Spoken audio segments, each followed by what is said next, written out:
everybody. Welcome back to Seller Performance Solutions. I'm Chris McCabe, your co-host here with Leah McHugh. And we're coming back from a mini hiatus where we didn't record a podcast. Coming back in force, talking Q4, talking about things to keep an eye out for, things to avoid, things to prevent in terms of sabotage from competitors. And black hat sellers, unfortunately, we're still 6, 7, 8 years after our first conversation about this. We're still talking about it, but in a different way, which is unscrupulous sellers using various tactics to undermine their competition. Could be fake negative reviews, could be fake safety complaints, intellectual property or infringement claims, you name it. It happens in Q4. And I'd like to kind of just run through some, I guess you'd say, tips for things to keep an eye out for and things to know how to report, right? Because we're still seeing sellers just opening cases with seller support and hoping for the best, right? Well, yeah, and there's kind of 2 issues there. One, support can't really do anything. So, not really useful to the seller, but 2, hmm when you're reporting it to support, it doesn't actually get to the abuse teams, and I've actually had conversations with other teams at Amazon where they're not even aware of the prevalence of some of these abuse tactics because they never get to the teams that are actually responsible for enforcing it. Yeah. People just open support cases and then just give up, and so the teams responsible for trying to even combat this don't even necessarily know that it's a problem if nobody's reporting it correctly. They don't see it. And most sellers still don't understand that there are worthwhile ways of reporting abuse and there are worthless ways. Mhm. So if you get nothing out of today's podcast, worthwhile, worthless.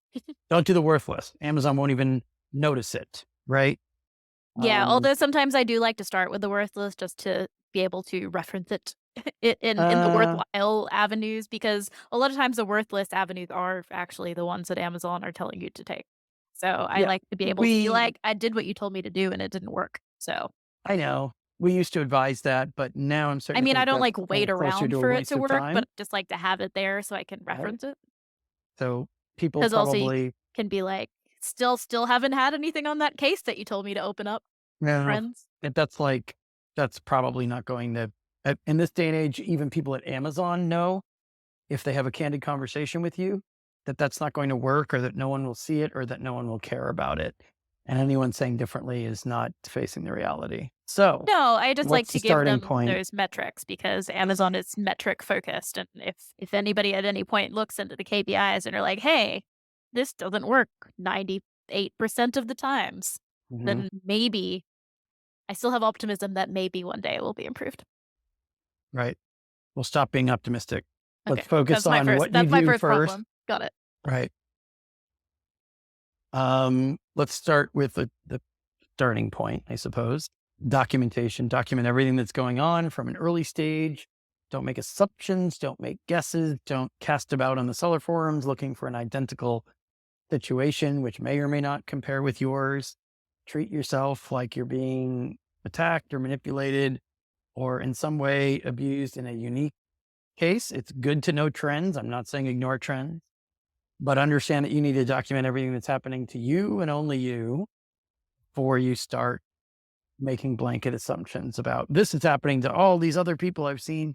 Amazon may not agree that your situation is analogous to theirs, right? Mhm. Yeah, absolutely, and also, I mean, these attackers do change up their tactics, so Yeah, of course. it just may not even be the same thing. And that I think that is where a lot of sellers struggle. Is it abuse, or did the seller make a mistake, or is there a technical glitch? It can be difficult to tell. And actually, that's where documenting all of this stuff can also come in handy, not just in what you're reporting, but also to be able to see trends. So Yeah. if you're consistently having weird things happen the first time, maybe it's technical glitch, but the second time or the third time, maybe that requires a deeper investigation. And if you're documenting it from the beginning, it's a lot easier to see those patterns. Honestly, if you think it's a trend, just ask us. We can tell you very quickly whether or not we've seen 10 or 12 or 20 or 30 of them in a row over the course of a weekend or a week. Um, seller forums, asking support, calling and asking account health. Sometimes they'll deny that something's happening when they know it's happening. Again, take with a grain of salt anything they tell you. They might actually tell you that they've had 6, 7, 8 conversations in a row about the same thing. I don't think it's likely. I think you want to keep track of any strange looking orders, obvious fake reviews, tracking the reviewers themselves, any private messaging you get as well. Anything you can use as a thread that they could potentially pull on. You might have to motivate them to pull on the thread, but you can't just make an allegation of sabotage. You have to Right. start them off, give them a little kickstart without using your feet, Mhm. and get them on the right path, because you don't want to give Amazon investigators, even abuse prevention teams, an excuse to say, oh, I don't need to pay attention to this. Oh, I don't need to work on this. I don't need to read this. It's too long. I have a headache. I'm tired. Don't give them any excuses like that. And again, don't open cases with support thinking that you've taken care of the problem. Um, don't call account health reps saying, we need to escalate this. We need you to contact the abuse prevention teams for us. I mean, do that if you have lots of extra spare time. Do not count on that. Right. Well, yeah, because also usually they can't, and even when they say they can, often it doesn't actually happen. Now you're the brand registry. I hate using the term guru, but Yeah, let's an, not an, comment. an expert is such an abused term in the Amazon space. So you're fluent in brand registry to the point that you could give some tips in terms of, do you go there for second or third? And if so, what do you say? Yeah, so I think the issue with brand registry is that a lot of brand owners just go to brand registry for everything. And brand registry isn't everything. And to be honest, I actually try to avoid going through brand registry as much as possible because generally they are kind of a black hole when you do send them this information. There are certain things that only brand registry can fix, but I find that particularly if it's a keyword abuse issue and you're trying to remove the abusive keywords, you actually have a much greater chance of success if somebody in the Hmm. catalog team transfers the issue to brand registry rather than you trying to email brand registry Right. directly. You tend to get faster responses and you tend to get better responses when it's done through an internal transfer rather than Yeah. you sending brand registry information. I think the main issue though is that sometimes when sellers are trying to report abuse, what they actually end up doing is submitting everything as an infringement claim when it Hmm. isn't an infringement, and that Right. they're essentially combating abuse with their own abuse, and that can get them Yeah. They one, get caught. they're not gonna get taken seriously, and two, they can then get into trouble because they are reporting infringement that isn't infringement, Yeah. and you don't wanna risk losing access to your brand registry account, which can happen if you incorrectly report infringement. Also, just you are forever banned from ever enrolling a brand in brand registry if you misuse those tools. So if you are going Hmm. that route, and I mean, obviously there are legitimate cases of infringement, and those should be reported via the noted claim of infringement tools. But everything that happens to your brand is an infringement, and that's a very important distinction to make Yeah. when you're reporting this. So yes, I do use brand registry occasionally, but I generally try to avoid it as much as possible. And like I said, if you can get your issue transferred to brand registry from another team, it tends to work a lot better than when you just reach out to brand registry directly.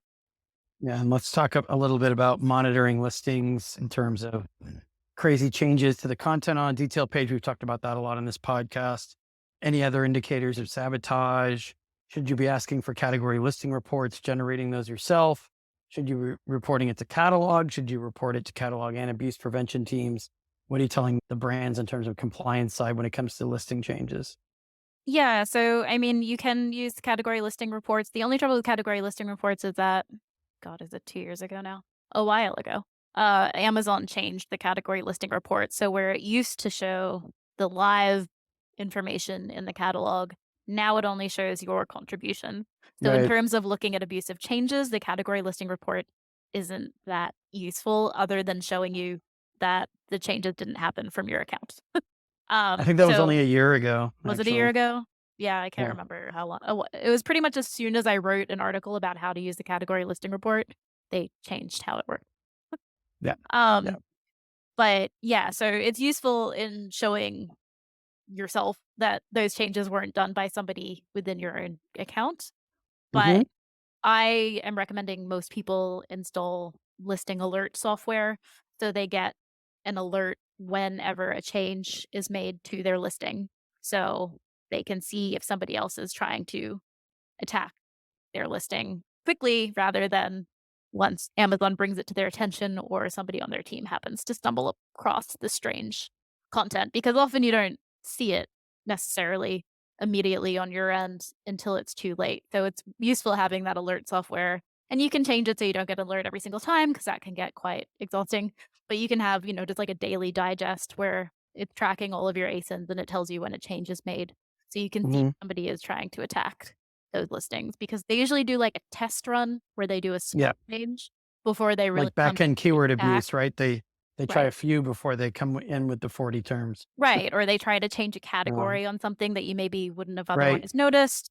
So, it's useful having that alert software so you can see right away if something weird is happening. And yeah, you do wanna work with Catalog to correct the change, but you also do wanna make sure that you're reporting it to the abuse teams, because like I said, otherwise, they don't even know that it's happening. And you wanna report it to also hopefully have action taken against whoever did try to attack your listing. And if the catalog team tell you that the change was made by Amazon Retail, that is most likely an attack unless you're selling through Vendor Central, because that is a known way that people attack listings using the Vendor Central platform, Vendor. but Amazon refers to Yeah. it as the retail team. So that's throughout Q4, we'll be returning, especially during the peak holiday, we'll be returning to the topic of black hat abuse, common attacks, trends and abuse that we're seeing in black hat behavior. But to close this conversation out, we know that a lot of people say, this is an attack. I know who it is, or I can prove it's an attack. I've got evidence.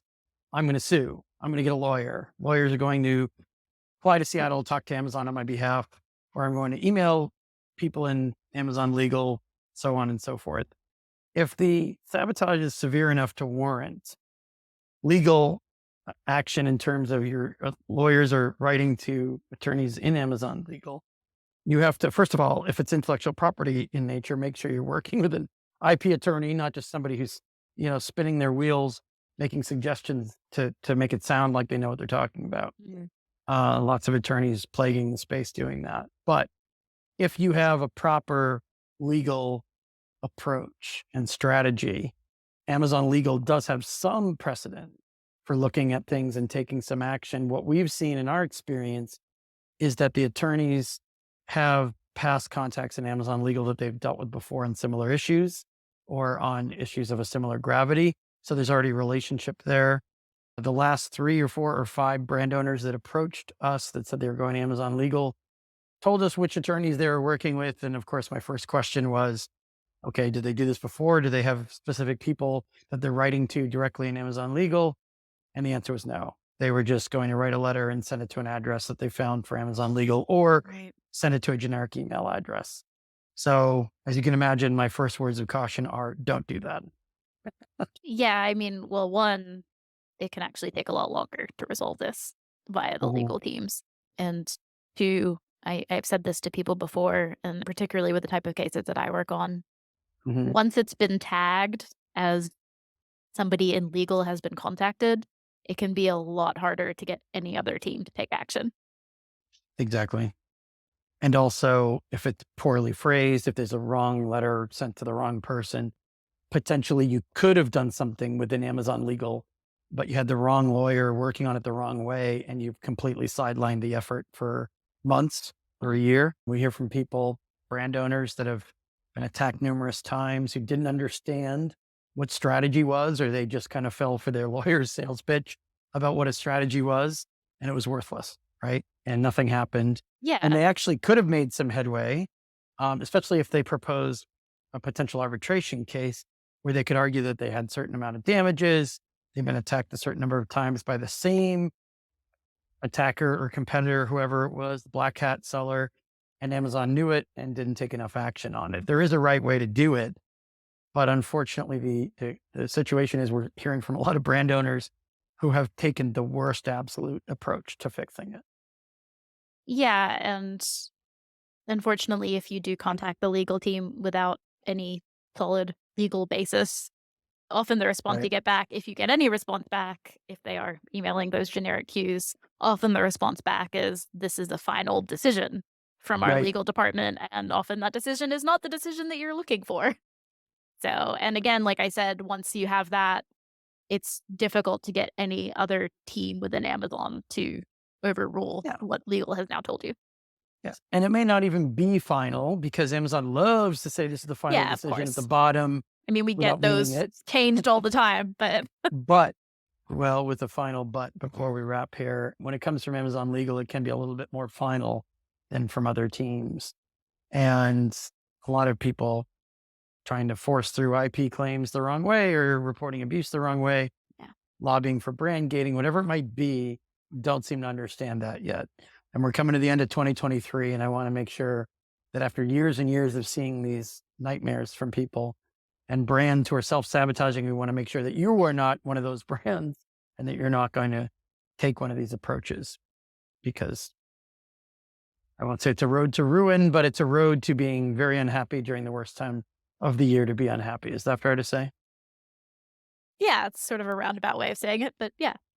I love roundabout ways of saying things. So perfect for this podcast. Well, thanks again for listening.